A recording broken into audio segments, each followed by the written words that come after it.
Hello and welcome to another edition of TV Trash. I'm the Rowdy Reviewer, and I'm gonna do a review on the Real Housewives of Beverly Hills while speaking in a whiny voice the whole time. I really gotta work out those pinnacle bugs. Hey dudes, Hardcore Kid here, and today I want to talk a little bit about Fox's animation block aptly named Animation Domination. Animation Domination is a series of adult animated shows airing on Fox between the hours of 7 and 9 p.m. on Sunday nights. The original lineup consisted of The Simpsons, King of the Hill, American Dad, and Family Guy. There is also a Saturday night block called Animation Domination High Def that airs on Saturdays at 11 p.m. It contains installments of newer cartoons such as High School USA, Axe Cop, and Golan the Insatiable Fat Ass. Now, as I'm aware, some of you were probably wondering, what were your thoughts on the whole Brian Griffin is dead storyline that Family Guy did? Well, you see, here's the thing. Yes, it was a pretty dark move, but I had a feeling Brian would end up coming back in the end. Besides, is Seth MacFarlane really that sadistic that he would kill off his favorite character and replace him with this bozo? Then again, this is the same guy who made A Million Ways to Die in the West. And even regardless, there were some fans who said that Vinny should have remained as a supporting Family Guy character. Yeah, sorry fans, but we've already got a Brian and Vinny show. Anyway, after King of the Hill was cancelled, Fox began introducing some new programs to the block. These include The Cleveland Show, which was just Family Guy but with Cleveland, Bob's Burgers, which I'm slowly starting to like, and there's also some real flops like Sit Down, Shut Up, and even a Napoleon Dynamite cartoon. Sorry, John Heater Autograph, but your show was pretty much the worst cartoon ever made. Or it would have been if not for the other massive bomb known as Alan Gregory, created by comedian Jonah Hill. Now, I'm a big Jonah Hill guy. I thought he was hilarious in Superbad, Knocked Up, and Wolf of Wall Street, you name it. So how does Alan Gregory hold up? Well, considering it only lasted 7 episodes before getting axed, should give you a clue. But who knows? This show could have had potential. But let's take a look at the pilot episode of Alan Gregory and see what we can make out of it. Cue the theme music.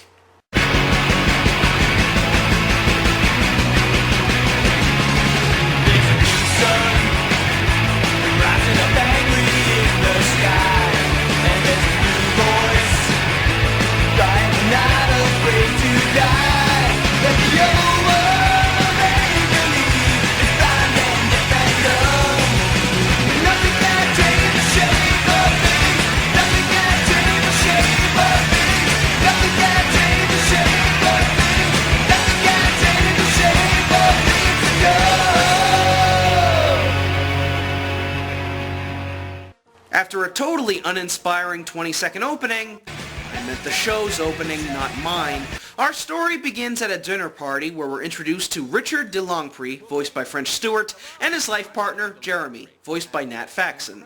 Richard, I thought we talked about you not humiliating me in front of crowds of people. Oh, we did, didn't we? I'm sorry. I'm so stupid in love with you. All right, Rich. Okay, that's enough. Okay. Hey, don't look at me. The show is the one making the gay jokes. Anyway, Richard and Jeremy tell their guests that they've adopted 2 new kids into their family. One is a Cambodian girl named Julie, voiced by Joy Osmansky, and oh, sweet merciful Jesus, what's wrong with her head? It's like she's got some kind of metal plate in her skull, and there's some kind of magnetic force just trying to rip it right out of her head. Then we get to the other child. This mutant combination of Roger Ebert and Dexter Boy Genius is our title character Alan, voiced by Jonah Hill. Julie hasn't found her way back into the crowd yet. I apologize, folks. She's making this incredibly uncomfortable. She's pretty much the worst person. You are not at my precise level of intellect, and therefore you should be destroyed. When he first called and told me I'd been nominated for a Tony Award, I said one word. Pass. But then I realized how selfish I was being. How unfair it would be to deprive you of me winning this award. Does that make sense? So to everyone here whose fantasies are fueled by my achievements, I say this. We did it.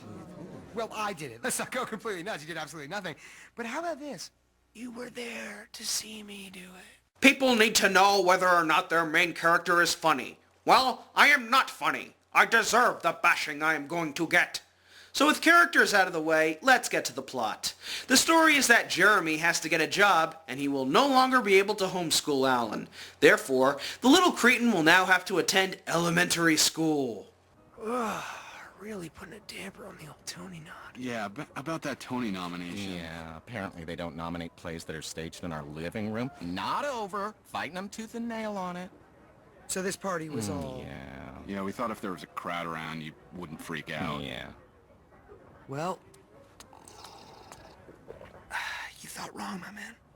Damn it, Jimmy! Ruined everything you hunt! You're so handsome, stupid!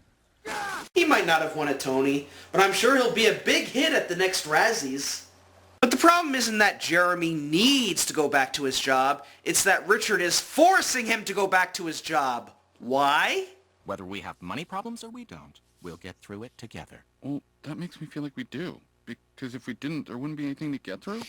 Our love is so much stronger than our steady financial decline. Wait, so there is... Jeremy, stop reading into stuff. You're starting to sound like the bank. Because Richard is a manipulative ass munch. That's why.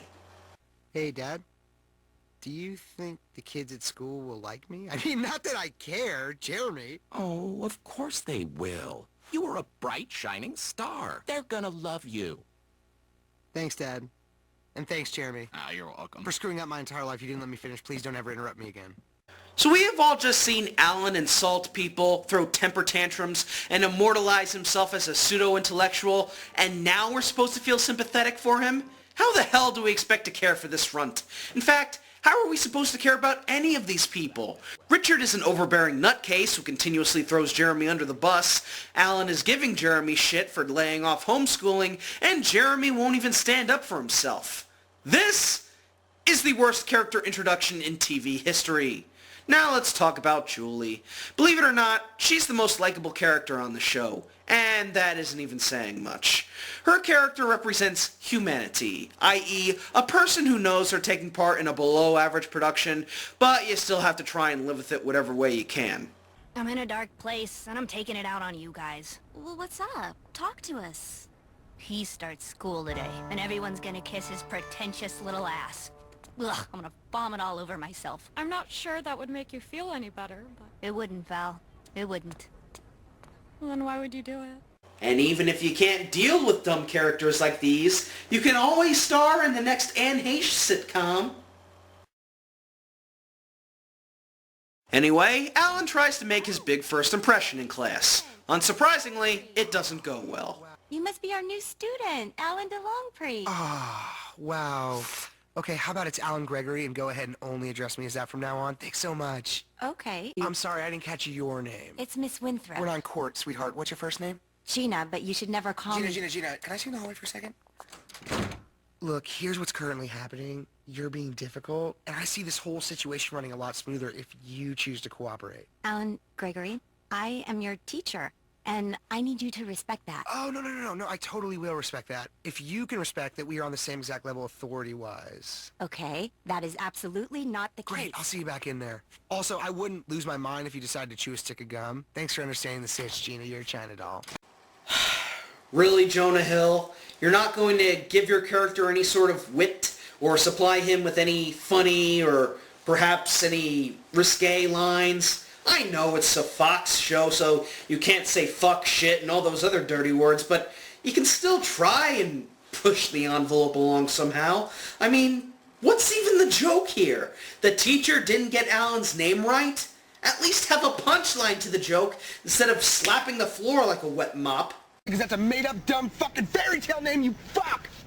But Alan's character continues to be wet, and it only gets worse when he goes to the lunchroom where he meets the class president named Joel and a younger kid named Patrick. He's also the fastest at times tables. 4 times 5, 20. He's lead singer in the chorus. And captain of the kickball team, best at cursive. It's like 8 times 6, 48. It's not a big deal. I question why Joel also sounds like a 30-year-old, but I can bet that in this show's universe, the US president is that internet demon baby from hell. And even that was much more entertaining than this show. And the movie it was advertising. Hey, just throwing out a random hypothetical to you. Let's say there's a new kid in school, and on paper he should be killing it, but for some reason the other kids don't like him. Why do you think that would be? Well, maybe you're just too smart for everybody. That's a good point, Pete. You pick up on stuff, don't you? I don't know. It's Patrick, though. I don't care. You know, we are about 10 minutes into this show, and I have to ask, when does it get funny? Is this really the best this show is going to give us? Alan being a boring, pretentious prick to everybody? Can you at least try to give us something that will make us laugh, or make us happy, or make us just go crazy and, oh my god! Badasses!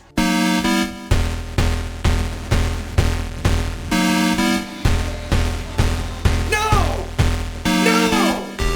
No! Oh god, no! No! No! No! No! No!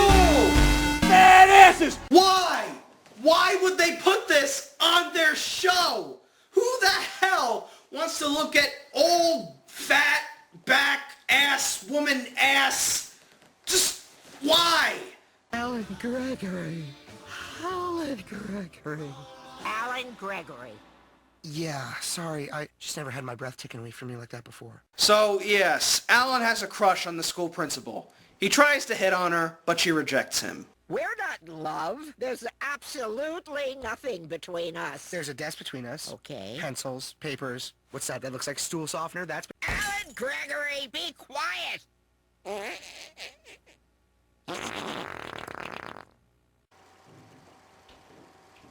This isn't funny!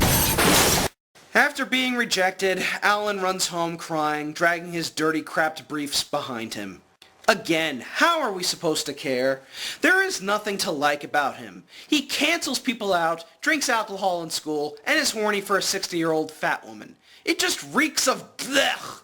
We cut back to Richard and Jeremy, where Richard is now trying to seduce Jeremy into getting a job. Your belly skin is like suede. Thanks. Tough but soft. Like a man. Man on a hunt for a job. Yeah, I'm looking. It's hard out there. But you'll have one soon. I mean, not that there's any rush. Just want you to feel good about you. I would say that he's doing this so that Jeremy can improve his well-being, Oh, I wish we could make money off your belly skin. but no, he's only doing this just so he can be his love monkey. Julie, there she is. What did you do today? Well, let's see. I went to school, I got a permission slip, I asked you to sign it, you talked about which parts of Jeremy feel like suede. You go to school? How fun is that?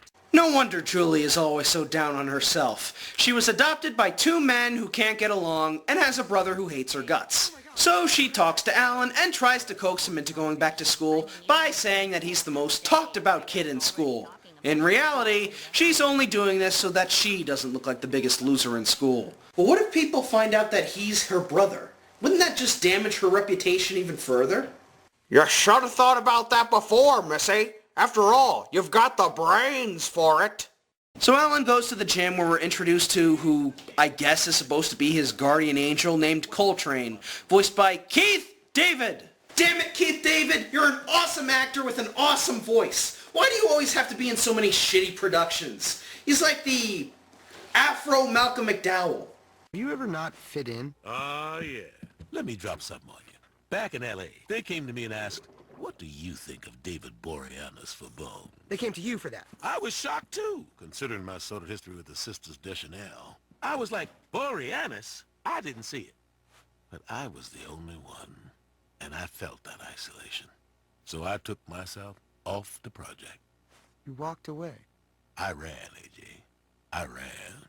I believe that was the advice that Fox took when they decided to pull the plug on this show. Not bad. What is bad is the next scene. And believe me, if you hated Richard's guts before, wait until you hear the story that Jeremy tells about how he and Richard met. 5 years ago, I was a straight man. I had a wife, 2 kids, rock-solid career.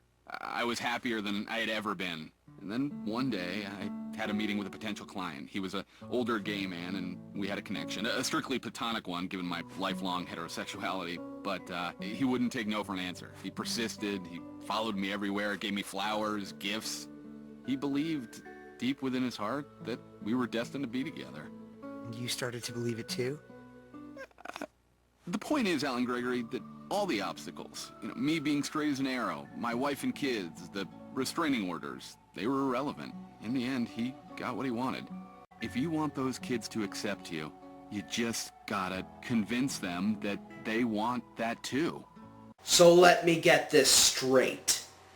Jeremy was living a happy life with a great family and a great job, and then Richard stepped into his life, started stalking the hell out of him until he finally gave in to leaving his own family and start a relationship with Richard? Are you serious?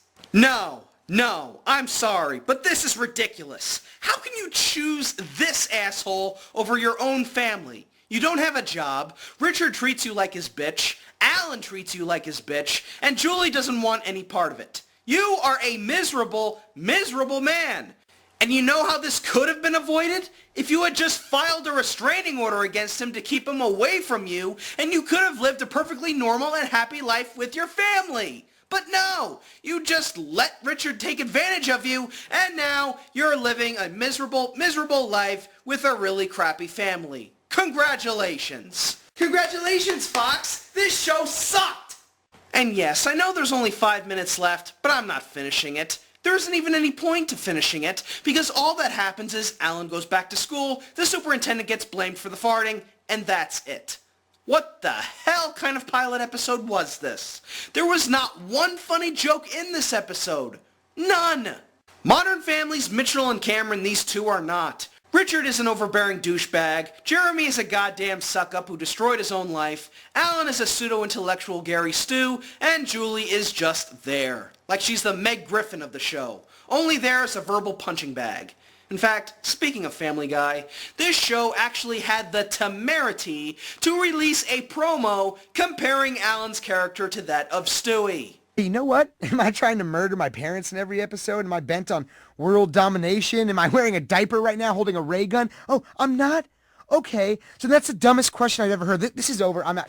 Not cool. You know, I know a lot of people who really despise Stewie and his antics, but you know what? He's probably the best character on the show. This little evil baby with the Rick Mayall voice going around with his crazy contraptions and getting into messed up adventures with Brian. Hell, the episodes that revolve around Stewie and Brian are easily the best ones on the show. They have great chemistry. What chemistry do any of the characters on this show have? I think he crapped himself. I can smell it in my nose. It looks like crap, sounds like crap, and even smells like crap. Therefore, it must be crap. So hardcore headache for Alan Gregory, and may it disintegrate into the pile of other failed pilots that Fox threw out onto their channel. That's it for this review. This was just something I really wanted to look at and keep myself motivated because guess what, guys? Next time, it's my 5-year anniversary! And, by the looks of it, my last episode. Because, you see, guys, recently, there has been a huge purge of blip channels getting deleted. My channel is on the chopping block of getting deleted. A lot of my fellow reviewers unknown, and even a lot of reviewers on That Guy with the Glasses are getting booted. So yeah, my 5th year anniversary review, it may end up becoming my swan song. Yes, after 5 years, the end of Hardcore Kids movies. And you know what? Even if this is the last review that I'm going to do, I believe I've saved the best for last.